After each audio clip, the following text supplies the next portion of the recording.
Stefan Eustachio, Tajon Buchanan, Ike Ugbo, and Ismail Kone are just a few recent dual nationals that decided to represent Canada. I think it's fair to say that recruiting dual nationals is one of the most important things a country like Canada can do to strengthen their squad and prepare for the future. Now, if you don't believe me, here's a fun fact for you. Back in the June 2022 window, 23 out of the 25 players that John Herman called up to Canada are eligible to represent another country. That means those players and many more saw something that the Canadian men's national team could offer them that the other country could not. So what were some of those decisions? An emotional connection to a certain country, the level of competition, an opportunity to feature at a major tournament? Well, this can be one of the biggest decisions that a young footballer can make. So let's take a look at some recent dual nationals that Canada lost out on, as well as some that they could secure.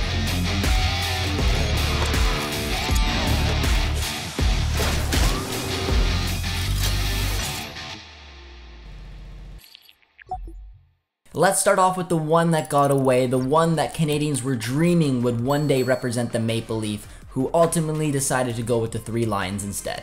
Yes, I know, I'm sorry to bring it up, but we are going to take a look at Fikayo Tomori's decision to represent England. Tomori was born in Calgary, Alberta to Nigerian parents, and before the age of 1, Tomori moved with his family to England where he was raised. Due to being born in Canada, Tomori is eligible to play for the Canadian national team. However, moving to England before the age of 1, being raised there, developing his football there, all likely had a big influence on Tomori's national team decision. Now, after hearing that, you're probably thinking to yourselves, why did Canadians get their hopes up and believe that Tomori would one day represent Canada? Well, it's because we actually saw him play for Canada at youth level. He made 3 appearances for them, and in fact, on March 27, 2016, Tomori captained Canada's U20s to a 2-1 victory over England in a friendly, where he impressed so much so that later that year he was called up for the England U19s and represented the Young Lions all the way up to U21 level. Back in 2020, Tomori opened up and talked with Chelsea Mic'd Up about the decision to represent England, and it gave us a real nice insight of how truly difficult a decision like this can be. When it came to making a decision to switch when I was younger, it wasn't something I took lightly, and it was something I really did think about. Even though I got called up to Canada first and then England called me up, it wasn't just a switch, like, oh yeah, okay, I'm going to go with England. It was more thought out. And I thought, you know, maybe this could be the pathway for me here in Canada. Obviously, England is such a top national team and the competition is what brings out the best in every single person. And I think that having those kinds of aspirations to get that team where they're always going to be expected to do well in World Cups, expected to do well in European Championships, having that pressure to do well is something that I thrive under. The bigger the challenge, the greater the reward, I guess. There was a time where Tomori wasn't getting a lot of looks after he got capped with England, and he acknowledged that the opportunity of joining Canada with emerging talents like Jonathan David and Alphonso Davies looked a lot different now than it did back when he had to make his decision. Tomori stated, "When I first joined the Canada youth system, Alphonso was what, 15, and I was 18?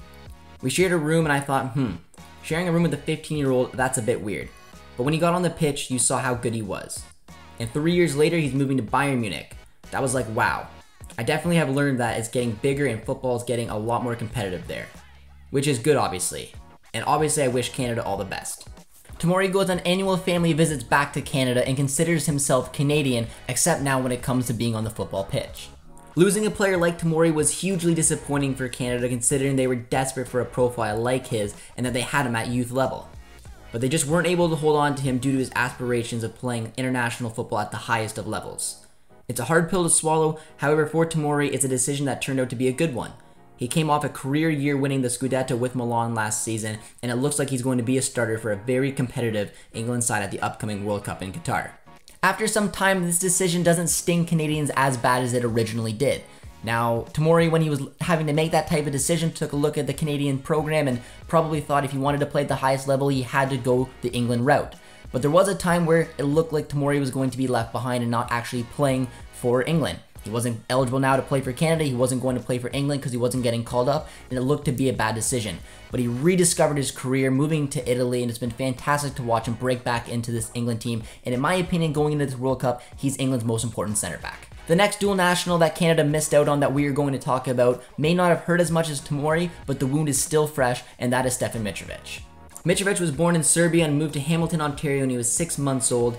He grew up in Canada playing for a number of youth team academies, including Hamilton Serbians, Empire Niagara Academy, and Toronto FC. In November 2018, Mitrovich took part in the Canadian Premier League Open tryouts, but was not approached by any club. In 2018 and 2019, he played in the Canadian Soccer League before leaving for Raninski Niš in Serbia. Mitrovic had a breakthrough year with Brnički Niš last season and earned himself a transfer to Red Star Belgrade, where he's recorded 3 goals and 2 assists in only 560 minutes across all competitions so far, putting himself on the radar of both the Canadian and Serbian national teams. Mitrovic did show some interest in representing the Canadian men's national team, and he was supposed to join up with them in a friendly against Guatemala before World Cup qualifiers started in January. However, that camp unfortunately was cancelled due to COVID, and he never put on the maple leaf. Skip forward to just days before the September window starts for Canada, it was announced that Mitrovic is set to be called up by Serbia for UEFA Nations League matches against Sweden and Norway this month. The decision hurts from a Canadian perspective because there was an opportunity to call him up. Peter Galindo reported that Mitrovic was in the process of filing a one-time switch of his nationality to play for Canada in recent weeks. This is mandatory, having represented Serbia at youth level. However, Serbia's federation then improved its offer for Mitrovic to stick with the program, and he ultimately chose the Serbians. This begs the question, where did it all go wrong with Mitrovic? Was it the lack of youth team tournaments available to him, or the lack of paths to become a professional here in Canada at the time? I believe his experience breaking into first-team football in the Serbian league, as well as being a part of the Serbia U20 and U21 programs, may have helped him with his decision. Although knowing that Canada is playing at the 2022 World Cup and that they are co-hosts in the 2026 World Cup is a big opportunity to walk away from. There's no guarantee that Serbia will be at the 2026 World Cup, and for the upcoming World Cup, you would argue that Canada and Serbia are heading into the tournament with similar expectations. This tells me that Serbia offered Mitrovic something that he couldn't say no to. Now, whether Mitrovic truly believed he had a better opportunity of representing Serbia at the World Cup, considering the depth, I think you could argue he could probably fight his way into either country and maybe even had a better opportunity with Canada. I'd have to assume that they looked at a talented young dual national who is succeeding at the biggest club in their local league in Serbia and took a look and said, you know what, this is an opportunity to bring this kid in, nurture his talent. We helped develop him as a footballer, and now we're going to finish the job. They beat Canada to the punch. I'm curious to see one day if we're going to get a better inside look to what that final decision was for Mitrovic. But regardless, like Tomori, we missed out on him. We wish both the best, and we're going to be curious to see if he does represent Serbia at this upcoming World Cup.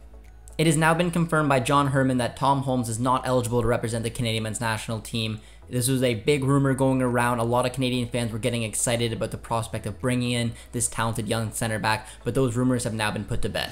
With Tom Holmes, it's similar to the fella up in Motherwell that everyone was getting excited about, the centre back. FIFA changed its rules back in 2009, 2010 around grandparents.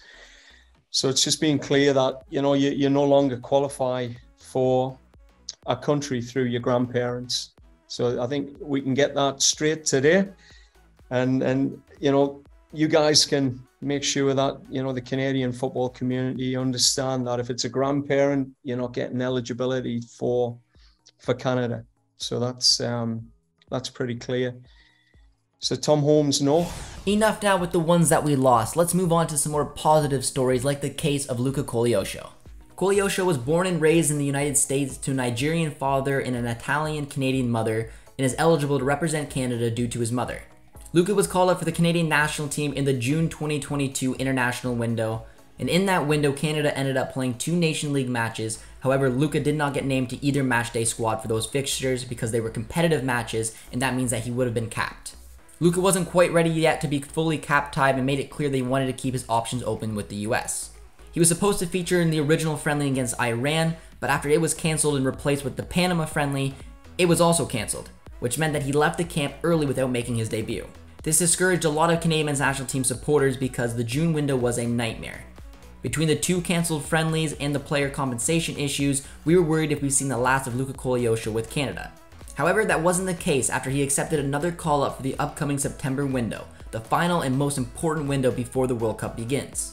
Knowing that Kolyosho has been open about his international future and wanting to keep his options available to him, the call-up came as a bit of a surprise because it could go a long way in getting him to commit to Canada. John Herman has done an excellent job recruiting dual nationals, and he's had a great success rate getting players like Eustáquio, Ugbo, and Kone all to commit.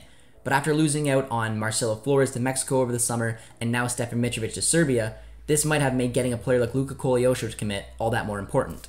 Not only does it mean you have a young 18-year-old up-and-coming talent playing in La Liga joining your ranks, it also means you beat a regional rival in the US to the punch. Now, it's worth noting that these are friendly matches in this upcoming window and it won't cap-tie Luca Kolyosho. However, this window is important because it's a final opportunity to get a look at your squad before the World Cup begins.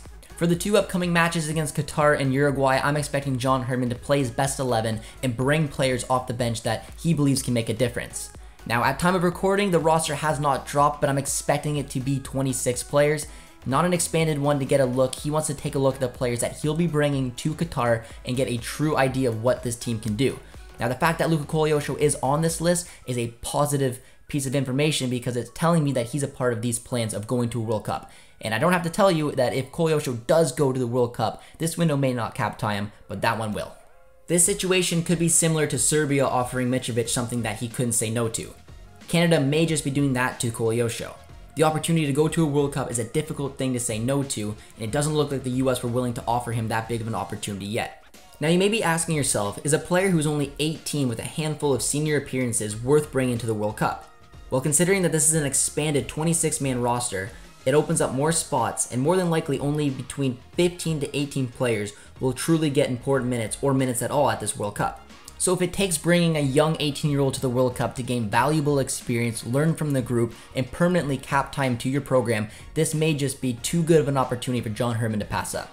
In 4 years' time, with a ceiling as high as Luca Kolyosho's, who knows what type of player that this kid could turn out to be. Now, 2022 is all about getting experience. There's no one in this group who anyone can lean on because no one has this type of experience. But at the 2026 World Cup that we are co-hosting, a lot of these young talents, including Luca, will be going into their prime. A lot of experience they will have from this upcoming World Cup, and they'll be looking to do some damage in that tournament.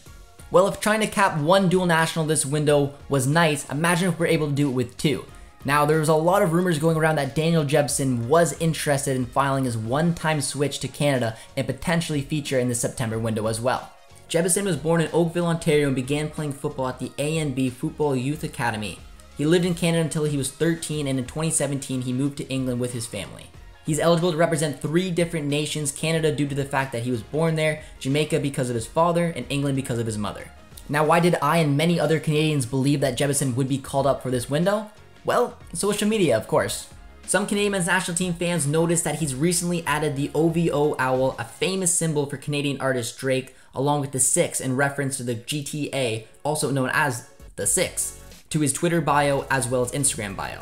This is along with the fact that he now follows Canada Soccer on both accounts, yet he doesn't follow England despite winning the U19 Euros with them earlier this summer. It's made a lot wonder if there's a sign that he's going to be repping the Maple Leafs soon. Jebsen's inclusion into the fold would be a positive one. It would be a bold call-up as well. Of course, there's no doubt surrounding the talent and potential of Daniel Jebsen, but given the fact that he's played less than 360 minutes at the club level right now since February, including only 91 minutes across 2 appearances with Sheffield United this season, it's hard to say that he's really knocked on the door and earned this opportunity. Despite all of that, it still makes sense to call up Jebsen, who scored in the Premier League as a 17-year-old for Sheffield United against Everton.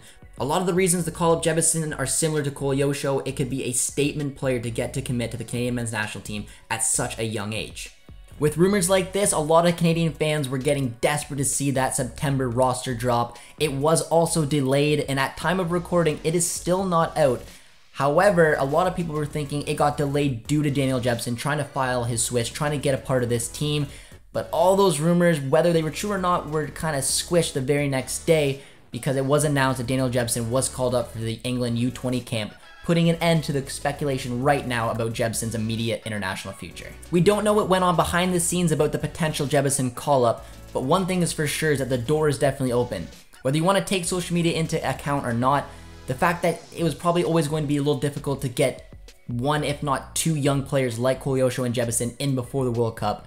It looks like Canada may focus on Kolyosho now, and then let's see what happens with Jebsen, because more than likely they weren't going to bring both to the World Cup, but after the World Cup, the opportunity is there. This kid hopefully will be able to use even getting called up to Canada as an opportunity to boost his club level, try to get back into the fold with Sheffield United, and build his career from there. But I don't think we've heard the last of Daniel Jebsen in Canada, and it would surprise me if 6 months-ish from now, we'll see him rocking the Maple Leaf. Daniel Jebsen, it's ongoing conversations. I mean, you know, you've got a young man in England who seems to be pretty committed to the England setup. Every conversation I have with him, he's proud of his Canadian heritage.